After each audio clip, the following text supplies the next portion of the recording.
to figure out a way to make it go away. I was prescribed anti-anxiety and anti-depression medication. I thought, if I just take these pills, it will go away. It doesn't. I continued along my path, continued school and my education, continued on to get a job and great friends. I thought, if I can just distract myself, it will go away. It doesn't. I looked to God. Maybe He could give me the words of wisdom or a sign that things will be okay. I learned that women who look seductive and tempting are just as at fault as the men who pursue them. I felt guilty and shameful. I worried that it was because I went through puberty early on, where I wore shorts or dresses that were too short. Maybe I shouldn't have worn that spaghetti strap tank top. Maybe I shouldn't have bought that lacy underwear. Maybe I thought, if God can love me, forgive me, it will go away. It doesn't. I began to volunteer for police departments and local emergency response programs. I joined a post-trauma volunteer association that is called out to assist victims of emergencies and disasters with their grief. I thought, if I can help others, it will go away. It doesn't. A little over a year ago, a nice police officer came out to hear my story.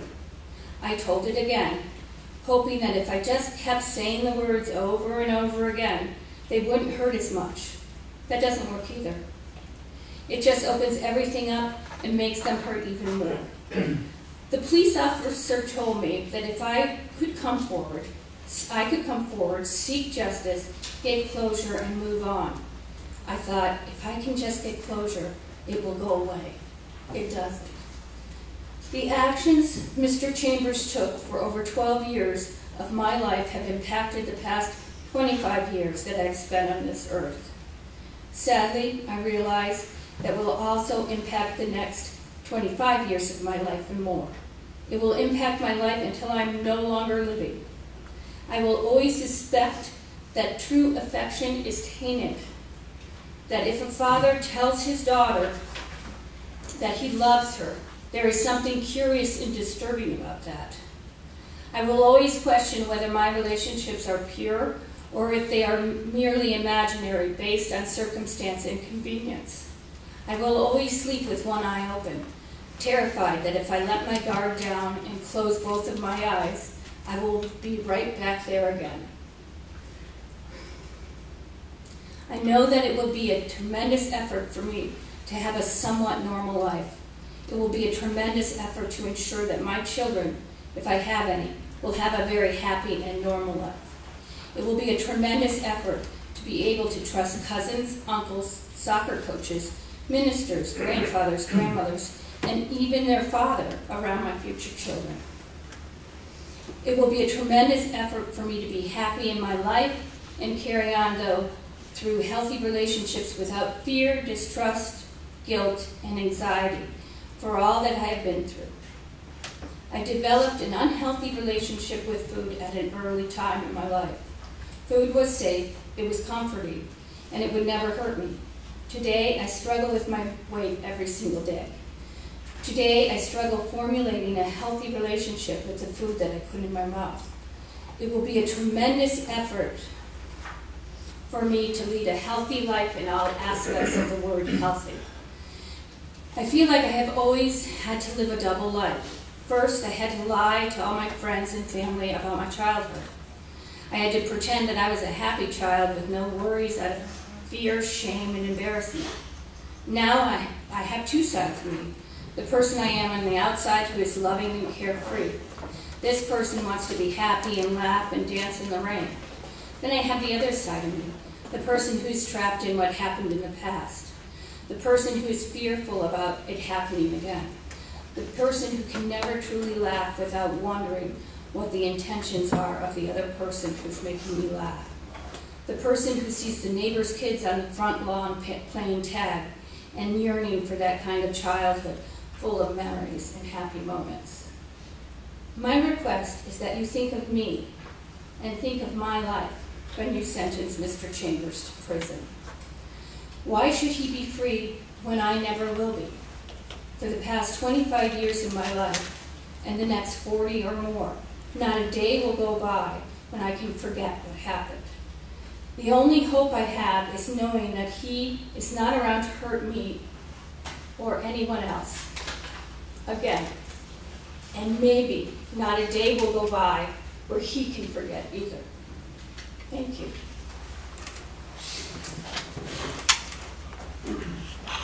Your Honor, just a short picture as Your Honor was deciding judge of the trial, as you saw it. You heard the testimony of the victim, the defendant has been found guilty of doing the victim here, but the defendant found guilty of doing the victim since she was 7 years old. So the impact that she testified, we heard it as she testified about it. When you think back to the trial, Your Honor, you can consider the defendant's own testimony when he took the stand. You'll have to take that into consideration, whether what he said when he testified was truthful or not, and the impact that's going to have on any potential rehabilitation. Yes, the court, the jury certainly did not believe what he said, and that should the court. Your Honor, when Mr. Chambers began to molest CA, she was 7 years old. Excuse me. She's 32 now. That's 25 years. The state is asking for 25 years to stay committed to prison. Through the manner that it's set out in the form that's submitted, the state is seeking 10 to 20 on charge 1254255C, staying committed. On 1254256C, a number 10 to 20 consecutive to the first one. 1254257C, a 5 to 20 consecutive to the other two. A total of 2560, staying committed. We would ask the last sentence, bearing the court's ruling on duplicity, be suspended for the defendant's life, and that'd be 10 to 20. This was a normal conditions, also have no contact with the victim. Now, I've read that, and I'm sure the court has read the defendant's motion on this. We're going to ask for less. We're going to base that upon 2 factors. One is the defendant's poor health. The prison can deal with that, Your Honor. There is a thing called medical parole. Even today, I believe there was a newspaper article where a child molesting priest had just been released today on medical parole after serving 19 years. That is a decision to be made on Mr. Chambers' health at that time by the prison, not a consideration here. The prison at that time will weigh health costs against, or will keep them against the proposal. That should not be consideration in the court imposing it. Lastly, they argue his age, that he's so old and it's not fair to set things at that time. The message from the court today cannot be, if you get away with this crime for a certain amount of time, you get a benefit. That cannot be the sentence the court imposes. The state would ask for the same sentence on anyone, no matter their age, and the court should impose it no matter the defendant's age. The state has filed just some summaries of some other cases that are filed with this court, shows that the sentence that it's seeking is directly in line. On the first 3 charges Mr. Chambers was convicted of, the victim is under 13 years of age. The state could have sought the presumption of 25 years to life. Do that in this case, in fact, given Mr. Chambers' age. However, that would have been presumption of 25 to life on each one of those sentences. Did not seek that, but it is certainly appropriate that he receives one of those, a 25 to 60, would be an appropriate sentence for the damage he has done. And the victim suffered for this for 25 years. The appropriate sentence after the court imposes that. Thank you. Thank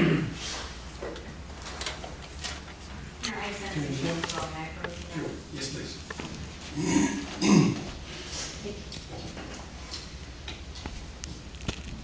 I would like to address one of the last things the state said, which is that it could have sought the 25 to life presumption, and it could not have, since that was not in effect during the time frame when these charges were alleged to have happened.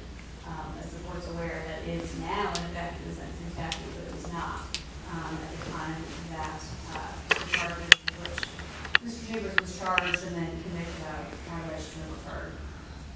With respect to a couple of things in particular that the state has requested in its sentence. One, in each of its sentencing sheets, the state has checked off the box regarding destruction of evidence, and we object to that, and we ask that any evidence be preserved until the appeal process has been completed. We would also ask unlike what the state has done in its sentencing sheets, that the court include the permitting of the awarding of the earned time reduction. And then in the sentencing sheet that the state submitted, they requested no contact with the victim and her immediate family. And then when the state just made its presentation, it said only the victim. We don't object to no contact with the victim. We do object to, if the condition is no contact with the victim and her immediate family, we object to that condition with respect to Mr. Chambers' son, who is also his biological son, who is also the biological brother of the victim. He's an adult, he's not alleged to have been a victim. And Your Honor, in that case, immediate family was simply meant anyone the defendant is married to, because it does not intend to cover it. anyone the victim is married to? Yes, sorry. Okay. Anyone married to. Okay, as long as it doesn't include the brother, we don't have an objection to that. As the court is certainly aware, and as I noted in the sentencing memorandum, sentencing hearings after trial are always, I think, particularly difficult.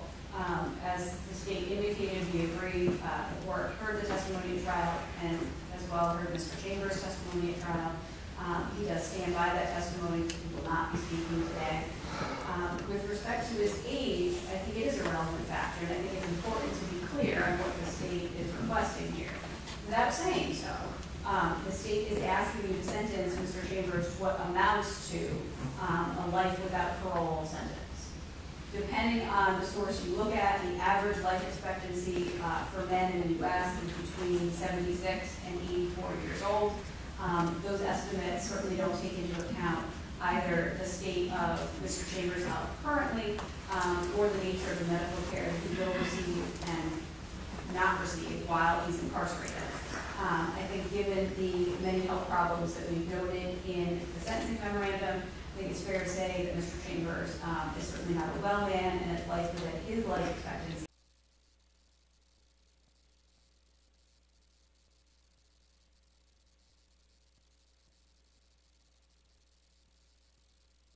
NH Police Chief sentenced to decades in prison for multiple rapes.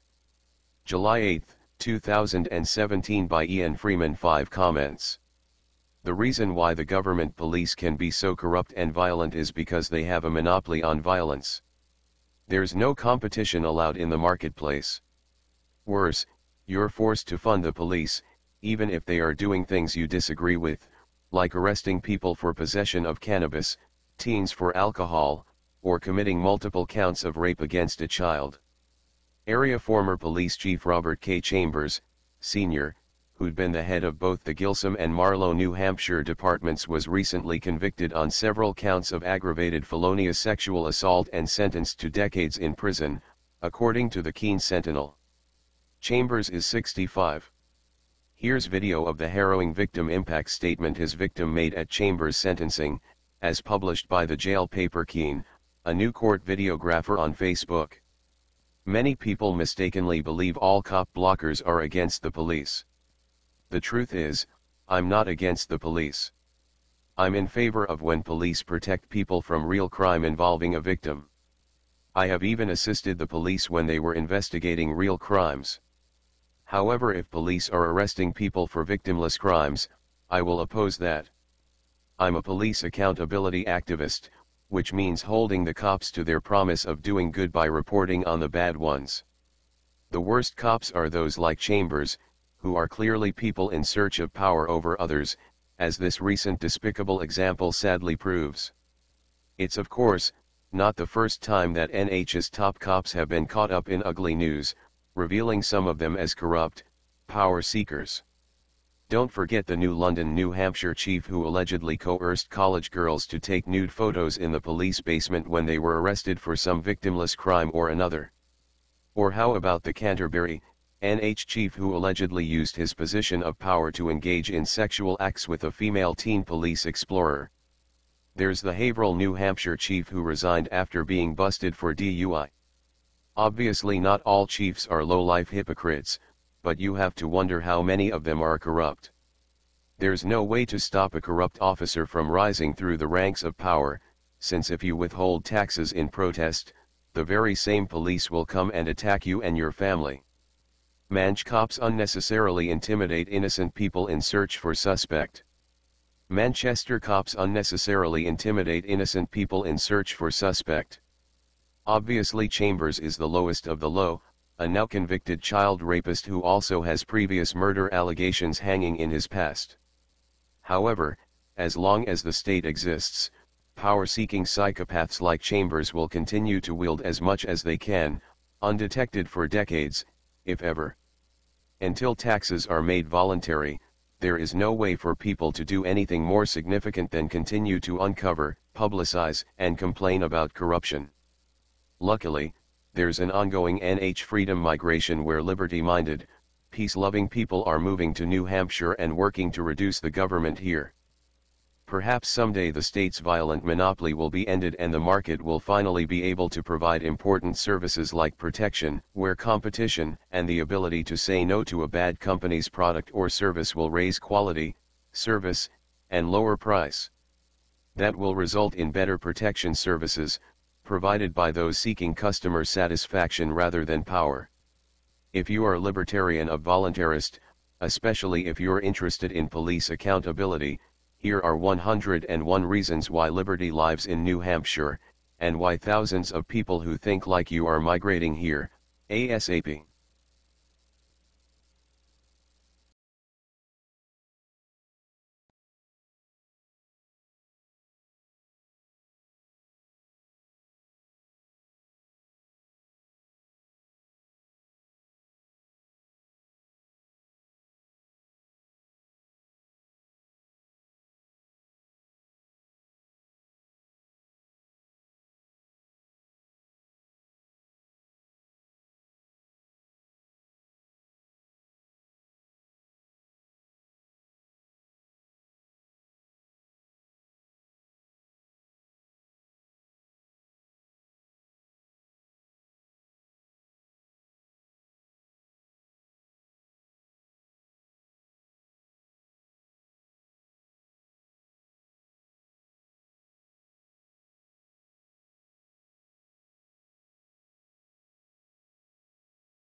Hey Sheriff, we have a question about why your office, your intelligence division, is investigating private citizens for criminal investigation that happen to be activists that are overseeing your department. Why would you have your intelligence division investigate private citizens? We have done... For life hating so much.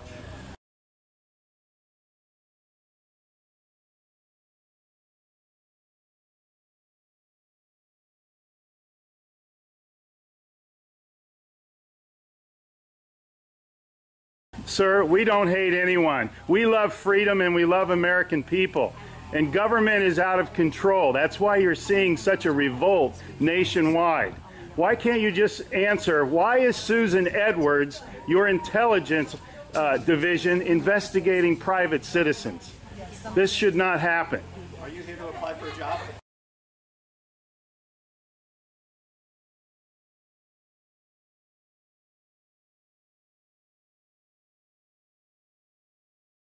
Possibly I might be applying for a job, but that's irrelevant to my question.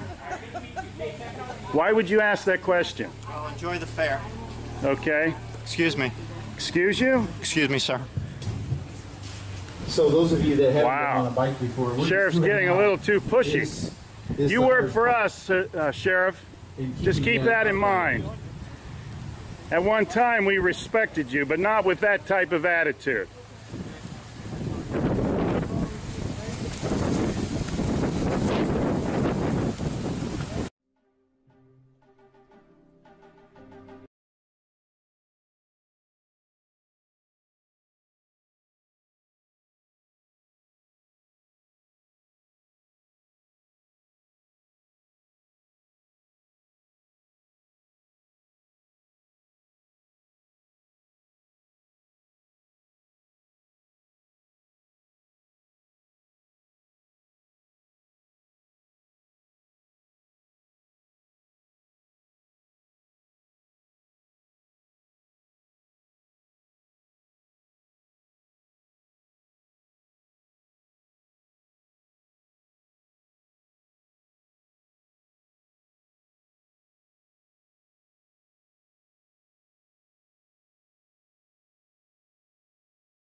Hey Charlotte County, this is Charlotte County COPWATCH, and I wanted to explain what fair use is.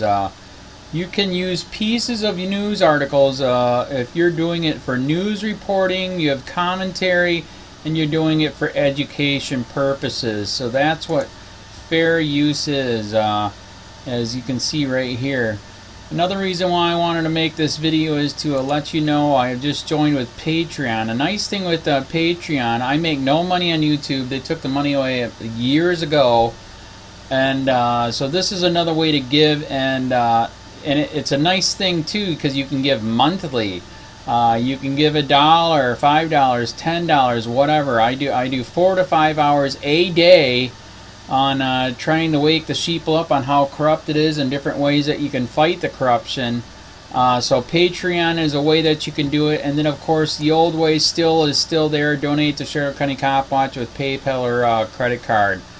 So keep that in mind. 4 to 5 hours a day. I make no money, but the corruption happened to me and I'm sick of it, so I'm trying to wake people up. But my wife would love it if if we could get some help out there. There's 47,000 subscribers.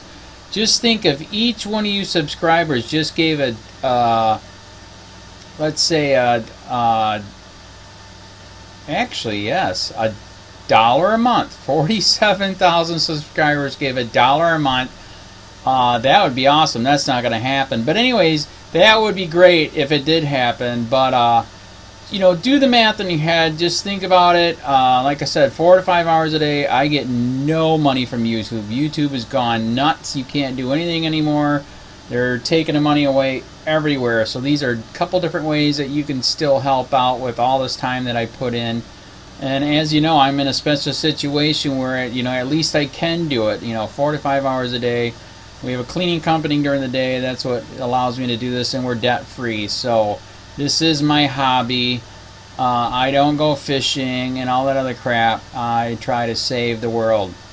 So help me out to make the wife happy, man. In fact, if you guys did give $1 a day, and there was 47,000 of you, and you did it, and each of you gave $1, and that was every month, oh my God, yes, I could quit. I could start suing them. Another idea too that we have is if I got some funds, we could actually contact everyone that has been ticketed and or arrested and put in jail and start sending them postcards to let them know we're here, and to see if everything went all right, and if it didn't, find out their story. So we could even do more investigations and more lawsuits. Lawsuits take money. So just think about that. 47,000 of you so far right now. $1 a day. $1 a month on Patreon, or $5 a month Patreon, 10, 20, whatever. Just do the math in your head, help out. This is a lot of work every single day. Thanks.